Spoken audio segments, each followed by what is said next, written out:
Buenos días, estamos hoy con Carlos Rivera de Perú. Él es abogado y coordinador del Departamento Jurídico del Instituto de Defensa Legal, una organización de la sociedad civil que desde hace casi ya 40 años viene trabajando por la promoción y por la defensa de los derechos humanos en Perú. Señor Rivera, usted trabajó en el caso conocido como Manta y Vilca, en el cual 13 militares fueron llevados a juicio por actos de violencia sexual que fueron cometidos contra 9 mujeres de las comunidades Manta y Vilca, justamente, entre los años 1984 y 1991, años de dura violencia política en su país. Le queríamos preguntar en concreto sobre este caso y en general sobre su experiencia litigando este tipo de casos. ¿Nos podría contar de manera muy breve en qué consistió este litigio y en qué momento se encuentran ahora mismo y cuáles son los siguientes pasos? Sí, está bien, muchas gracias. Sí. Bueno, de hecho, todavía estamos litigando el caso, ¿no? Después de tantos años. A ver, un primer problema que tuvimos que enfrentar al inicio del año 2004 es que no había existido nunca antes una investigación por crímenes sexuales en el conflicto armado. De hecho, fue recién la Comisión de la Verdad, en el informe final que publicó el año 2003, que develó un nuevo crimen que antes nunca se había podido denunciar y del cual no se tenía ningún tipo de registro, estadística o hecho concreto que haya podido ingresar al sistema de justicia. En el año 2004, la Comisión de la Verdad presentó dos casos. El caso emblemático de las violaciones sexuales en las comunidades de Mantivilca, en la Sierra Central de Perú, y el caso de MMB, una joven estudiante universitaria también agredida sexualmente. Y de hecho, la investigación de este caso, la investigación preliminar a nivel del Ministerio Público, comenzó el año 2004. Esa investigación duró aproximadamente 5 años a nivel preliminar, en donde enfrentamos justamente la mayor cantidad de problemas radicados en un elemento importante. El Ministerio Público peruano tampoco tenía ningún tipo de experiencia y ningún tipo de antecedente de cómo se investiga crímenes sexuales, ¿no es cierto?, no ocurridos hace un corto tiempo, que era un poco el denominador común de todas nuestras sociedades, sino en un tiempo considerable de décadas. Cómo se acredita la prueba y cómo se ponen en evidencia los hechos delictivos. Ese creo que fue un primer gran problema. El año 2009 el caso es denunciado ante el Poder Judicial y ahí tuvimos que enfrentar un segundo gran problema que fue el Poder Judicial, cómo asume este tipo de crímenes y bajo qué tipología y si es que los califica o no como crímenes de lesa humanidad. Esa discusión en el Poder Judicial duró 2 años completos, antes de que el año 2011 finalmente se abra un proceso ya de carácter penal a nivel del Poder Judicial. Y desde el año 2011 hasta el año 2020 estamos en una etapa judicial, ¿no es cierto? Hubo una investigación judicial que básicamente repitió lo que el Ministerio Público durante 5 años había realizado. Y luego el año 2015 comenzó el juicio oral por el caso Mantivilca. Digamos, ya se había logrado recopilar la prueba, la Fiscalía Superior formuló una acusación y el juicio comenzó. Ese primer juicio oral contra estos 13 militares en agravio de las 9 mujeres se quebró hace aproximadamente 3 años. Utilizo este término que es un término que amerita explicar. Se quebró el juicio como consecuencia de ¿qué? Como consecuencia de que la Corte Suprema de Justicia declaró fundada una recusación que nosotros, los abogados de la defensa de las agraviadas, presentamos contra el tribunal porque cuestionamos la forma como el tribunal estaba conduciendo el juicio oral con una serie de estereotipos que eran básicamente copiados de los juicios comunes por violaciones sexuales que en nuestro país y capaz en otros países se desarrollan. Esa decisión de la Corte Suprema originó que se quiebre el juicio y se cierre ese juicio que se estaba desarrollando, un juicio que nosotros teníamos como parte de nuestra evaluación que iba a terminar sin ninguna duda con la absolución de los militares que estaban siendo procesados. Y luego, hace 1 año y medio aproximadamente, la Sala Penal Nacional, el tribunal encargado de juzgar graves violaciones a los derechos humanos, ha dado inicio, digamos, al segundo juicio oral, con mejores condiciones, con un protocolo de señalamiento de cómo se va a evaluar y tomar declaraciones a las víctimas. En nuestro país, los crímenes de violación sexual tienen por regla ser juicios reservados, es decir, no públicos. Se discutió eso al inicio del juicio y el tribunal aceptó de que en este caso, a pedido de las víctimas y de sus defensas, debería ser un juicio de carácter público. El protocolo de atención psicológica y otros elementos que desde el inicio le daban una mejor garantía a la intervención, sobre todo de las víctimas. Y bueno, estamos en la etapa de la culminación del interrogatorio recién de los acusados. Ese es el momento en el que nos encontramos. Por lo tanto, hay una etapa judicial que arrancó el año 2011, estamos entrando a la etapa final del año 2020 y todavía no tenemos un resultado definitivo o una sentencia de fondo de la primera instancia en cuanto a los procedimientos penales en nuestro país. Muchas gracias por este resumen, porque además toca algunos de los temas sobre los cuales le queríamos preguntar.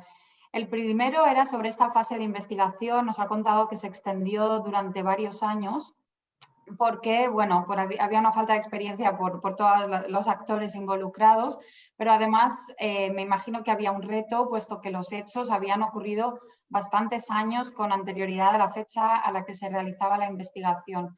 ¿Nos puede contar un poco qué hicieron ustedes para salvar estos obstáculos y qué lecciones aprendieron sobre este tema de investigar casos de violencia sexual tan antiguos?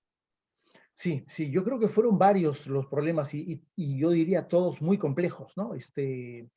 No solo porque la fiscalía no tenía ningún tipo de experiencia en la investigación de crímenes sexuales, sino porque además hay que tomar en consideración, en el caso de Perú ha habido una suerte de halo de impunidad en cuanto a violaciones de los derechos humanos, ¿no es cierto? Y eso, de alguna manera, ha generado una mayor complejidad a este tema de investigación.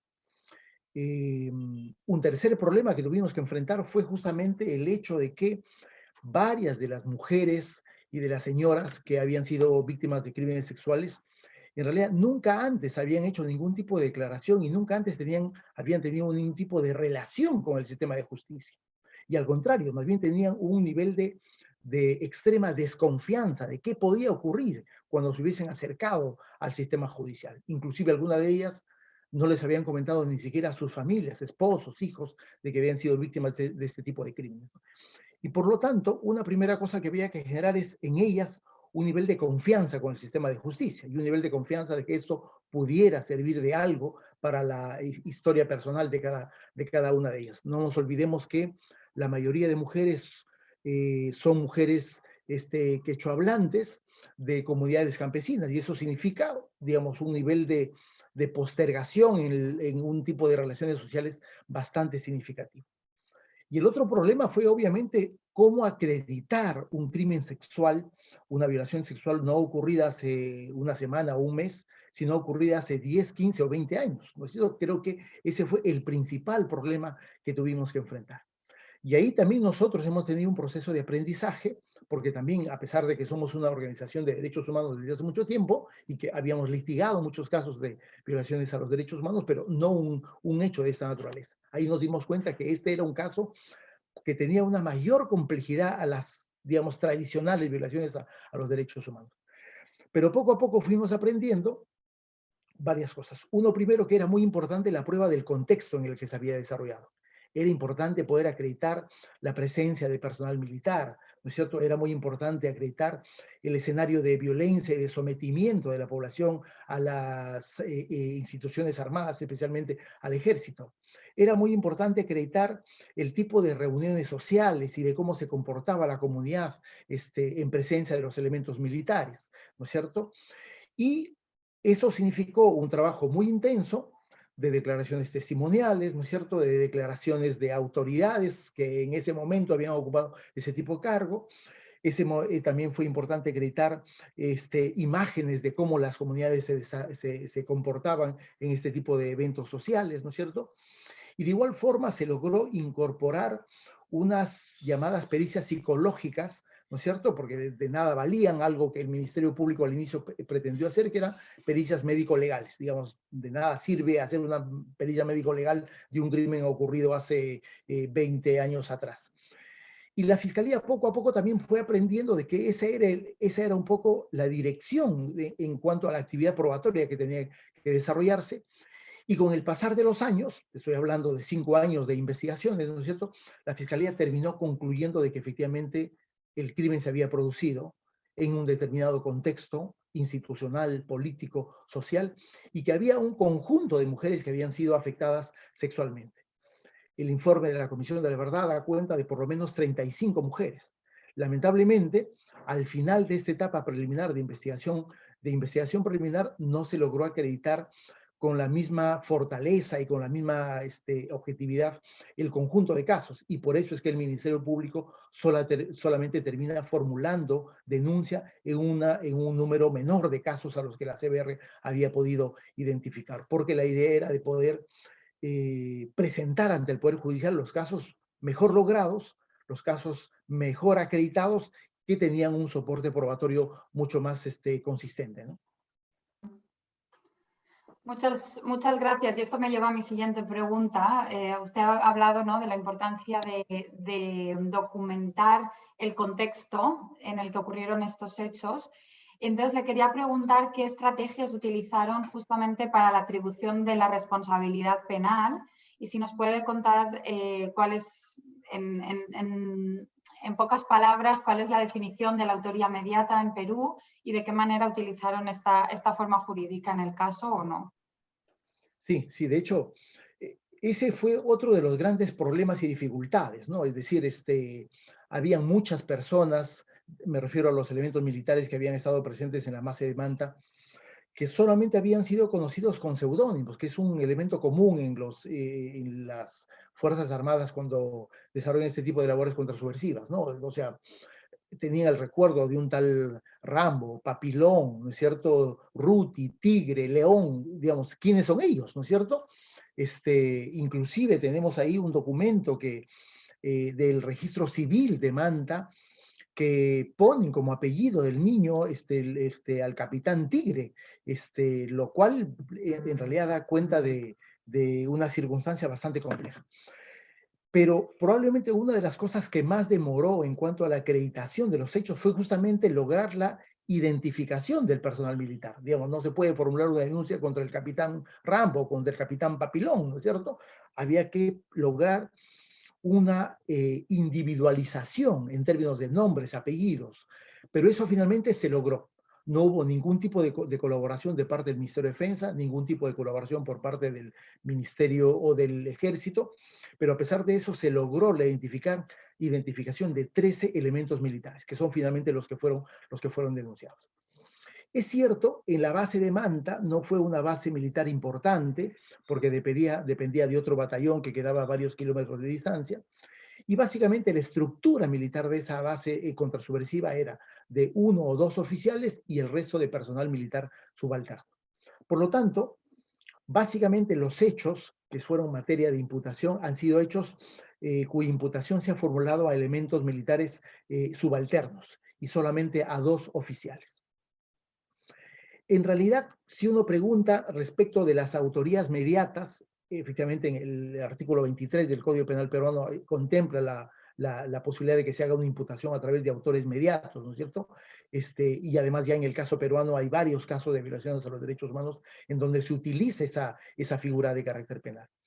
Pero acá en realidad la tesis de la Fiscalía, ¿no es cierto?, apunta primero a una comisión de carácter material de parte de varios elementos militares, que asume que es una práctica de carácter sistemático, ¿no es cierto?, y generalizado en el contexto en el que se desarrolla, porque hay un elemento muy importante que la Fiscalía utiliza y es el elemento relacionado a que no se tratan de 9 casos ocurridos el mismo año siquiera, sino que son 9 años que van ocurriendo en un lapso de tiempo considerable, lo cual le permite sostener al Ministerio Público que hay una respuesta institucional de parte del Ejército en la comunidad de Manta, en el que el elemento agresiones sexuales y crímenes sexuales es parte de la respuesta militar en cuanto a la estrategia de sometimiento a la población, en donde una población que está bajo control militar. Y es de esa manera que comprende a elementos militares que tienen la condición de ser oficiales del ejército peruano. la teoría y la tesis del Ministerio Público apunta más a un proceso de instigación por parte de los elementos militares. No ha sido capaz de desarrollar de que aquí existe una autoridad mediata y por lo tanto hubo una orden expresa y explícita para la comisión de este tipo de eventos delictivos, ¿no? Creo que la construcción de la prueba, si bien es cierto, fue particularmente difícil en cuanto a la imputación de autorías materiales, fue mucho más compleja en cuanto a la determinación de responsabilidades de los jefes superiores del personal militar que finalmente fue denunciado ante el Poder Judicial. Muchas gracias, queda claro ahora. Y me lleva a mi última pregunta, que es cómo ve usted el futuro para el litigio de casos similares o otros casos de violencia sexual en Perú en relación a dos cosas, justamente a la utilización de esta forma de la autoría mediata, que en este caso no se utilizó. Y también nos ha comentado anteriormente que durante el procedimiento hubieron muchos perjuicios, hubieron insinuaciones que llevaran a poner la culpa en las víctimas, ¿no? Sí. ¿Cómo ve, y en esta segunda fase del procedimiento ha remarcado ya algunas mejoras, pero le quería preguntar cómo ve el futuro de estos casos y cómo estos elementos también pueden ayudar a que las víctimas tengan una mayor confianza en el sistema de justicia? Sí, mira, nosotros vemos con mucha esperanza en realidad, ¿no? Yo creo que hay un elemento que creo que es uno muy importante y diría fundamental para el desarrollo de este tipo de procesos judiciales, que es que las mujeres víctimas se hayan empoderado en el marco de la investigación. Creo que ese es probablemente un paso fundamental que toma una víctima respecto del caso y respecto de de las propias posibilidades de acceder a la justicia en un país como el Perú. Ese me parece que es un dato importante. A pesar de que, es cierto, a pesar de que desarrollar un proceso judicial por crímenes ocurridos hace 3 décadas o un poco más, en realidad sí genera problemas en cuanto a la forma como se puede acreditar, ¿no es cierto? El transcurso del tiempo es probablemente una de las principales dificultades que tenemos que enfrentar. Más aún el caso Manta, que como te contaba, ya es el segundo juicio oral que se va desarrollando y por lo tanto las estrategias de todas las partes ya han sido desplegadas y cada uno sabe finalmente más o menos cuál es el objetivo de la otra contraparte. Pero tengo también la convicción, por el hecho de haber trabajado en este caso durante tantos años como el IDL, ¿no es cierto?, que en cuanto a la prueba que resulta necesaria tener en un caso de esta naturaleza, que como te decía es un caso particularmente complejo, creo que esa prueba ya está en el expediente judicial, ¿no es cierto? Prácticamente podría decir, no hay ningún elemento que haya sido particularmente importante para acreditar las responsabilidades de los perpetradores y para acreditar la Comisión de Derecho Electivo que no haya sido logrado y alcanzado en el proceso judicial. Me refiero a declaraciones de las propias víctimas, me refiero a la coherencia y persistencia de su relato, me refiero a las pericias psicológicas que dan cuenta de que el estado emocional de las víctimas 25 o 30 años después se refiere a una agresión ocurrida en un determinado contexto. Y también el contexto me parece que está debidamente acreditado no solamente ya con el informe de la Comisión de la Verdad, sino con otro tipo de medios probatorios que hemos logrado incorporar al proceso judicial. Y por el otro lado, siempre es importante la valoración que haga obviamente un tribunal que es el Tribunal de Juzgamiento. Creo que ahí hemos logrado la existencia de mejores condiciones para un juicio que merece, digamos, justamente ese tipo de condiciones un tanto diferentes al resto de procesos judiciales por violaciones a los derechos humanos. En el Perú, en realidad, solamente existe, a pesar de que la CBR habló de cerca de más de 5.000 casos de agresiones sexuales, en el Perú solamente hemos logrado, también desde el IL, un caso. Y es el único caso en el que hay una condena por violación sexual durante el conflicto armado, que es el caso que te comentaba de la joven universitaria identificada con las siglas MMB. El único caso. Y hay otros pocos casos, que son 3 o 4, que han sido archivados o han tenido sentencias absolutorias. Por lo tanto, la expectativa que se ha generado en el sistema judicial peruano respecto de las posibilidades de que a partir del caso Manti Vilca el sistema de justicia haga una declaración de la particular, no solamente complejidad del caso, sino que fue parte de una política sistemática y generalizada de ataques contra las mujeres en las poblaciones que estaban bajo control militar, me parece que existen todas las posibilidades de que si esas condiciones del juzgamiento no desmejoran en el corto tiempo, podamos, ojalá, el año 2021 obtener una sentencia condenatoria en la que no solamente se determine las responsabilidades, sino que se haga una declaración de que este tipo de crímenes fueron parte de políticas contrasubversivas que ojalá nunca más se vuelvan a repetir en nuestro país, ¿no? Muchas gracias, así lo esperamos también de nuestra parte y también que este tipo de casos y las organizaciones que los apoyan como la suya lleven más casos en el futuro, ¿no? Para representar a más víctimas y para continuar esta lucha contra la impunidad por la violencia sexual. Muchísimas gracias por su tiempo, ha sido realmente interesante aprender todos los detalles de este caso y esperamos verle en directo los días 21 y 22. Ok, Elena, muchas gracias. Un gusto. Muchas Ahí nos gracias. veremos dentro de pocos días. Sí, Ok. que tenga buen día. De igual manera, suerte. Un buen día. Gracias.